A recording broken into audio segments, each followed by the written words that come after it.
Oi, oi, gente, vamos responder uma questão do Enem 2025, bem recente, sobre Roma Antiga. Eu confesso que eu prefiro questões da Grécia Antiga, que acabam geralmente tratando da democracia ateniense, então é mais previsível. Mas pode cair Roma também, então não podemos deixar de estudar, tá? Um texto do autor, historiador Fustel de Colonges, da Cidade Antiga. Uma curiosidade, esse livro fez com que eu me apaixonasse muito por história e tivesse certeza que eu queria ser historiador. Recomendo muito a leitura, depois que você passar no Enem, né? Agora você tem que ter foco no Enem. Vamos lá, então, ao texto. Durante a realeza e nos primeiros anos republicanos, as leis eram transmitidas oralmente de uma geração para outra. A ausência de uma legislação escrita permitia aos patrícios manipular a justiça conforme seus interesses. O que o texto traz para a gente? Ele situa o período. Então, quem está estudando para o Enem precisa ter em mente que Roma pode ser dividida em três períodos. Roma Antiga, né? A monarquia, a república e o império. Ok? O texto está situado entre a monarquia e o início da república, quando o Senado começa a ganhar mais força nas decisões políticas. Ok?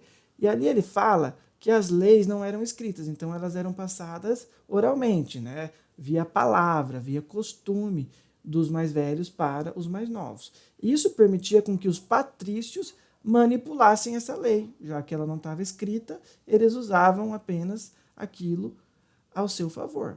E quem que são os patrícios? Aqui é fácil de entender, gente. Não tem aquela patricinha da sua escola, aquela menina riquinha, metida.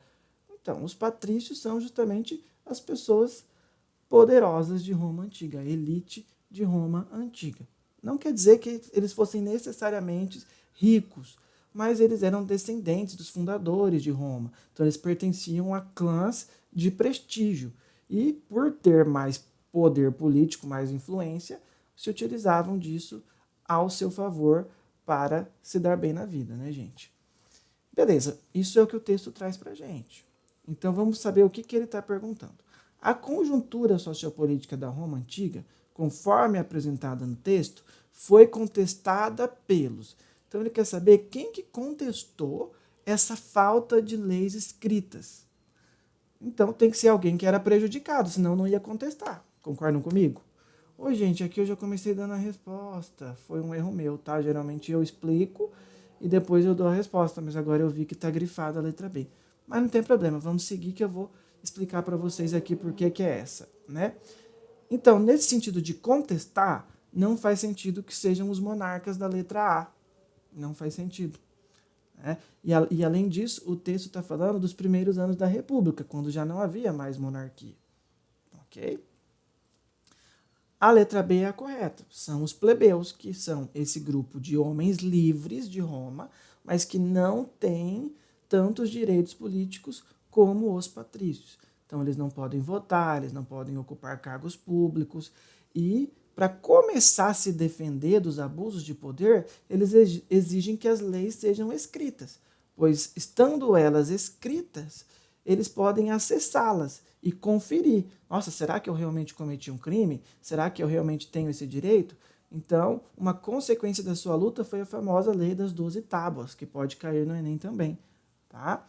E ali, aos poucos, com muitas lutas, eles foram conquistando vários direitos, como fazer parte do tribuno da plebe, onde eles podiam vetar políticas que prejudicassem eles, poder se casar com patrícios, mais para frente poder fazer com que suas decisões se tornassem leis. Então, a história da República Romana tem essas lutas entre patrícios e plebeus. São apenas esses dois grupos que existiam em Roma? Não. Você também tem os clientes, que eram ali funcionários que trabalhavam, né, na casa ali dos patrícios, ou quem sabe até de plebeus ricos, né, e eram dependentes deles, e tinham os escravos também, que eram prisioneiros de guerra, enfim, pessoas sem liberdade, tá? Os plebeus, eles não são escravos, tá, gente? Os plebeus são pessoas livres, que não têm direitos políticos, porque não são descendentes da elite romana, dos fundadores, tá? Letra C, nobres? Não, né, gente? Se for pensar em nobreza, a gente não usa muito esse termo nobreza para falar de Roma antiga, pelo menos não desse primeiro momento da República. né? A gente usa mais para falar da Idade Média, os nobres, os servos. Mas se a gente fosse comparar, quem que seriam os nobres aqui em Roma? Seriam os patrícios, porque é eles que ocupam cargos políticos. Então não faz sentido colocar eles como contestadores daquela realidade que, na verdade, beneficiava esses patrícios. Tá? Letra D, camponeses que aspiravam diminuir a jornada de trabalho. Não é uma luta trabalhista, né? O texto não traz nenhuma informação a esse respeito. Então, a gente tem que sempre se basear no texto, tá? E no caso, né, os camponeses, alguns dos camponeses eram plebeus, mas nem todo plebeu era camponês, ok? Então, não era uma luta dos camponeses, era uma luta dos plebeus, independentemente da ocupação dele, né? Podia ser comerciante, podia ser artesão, podia ser até um pequeno proprietário de terra, ou até um grande proprietário que tinha riqueza, mas não tinha participação política. Letra E, estrangeiros. Também não, né, gente? Ó, o texto, ó como é bom ir grifando o texto. De uma geração para outra. Então ele está falando de uma questão interna de Roma e não de uma questão externa. Os estrangeiros são aqueles que vêm de fora. De fato, com o tempo, eles também vão ganhar o direito à cidadania romana. Mas não é esse o ponto aqui. Não tem nada que indica que a discussão seja sobre eles, ok?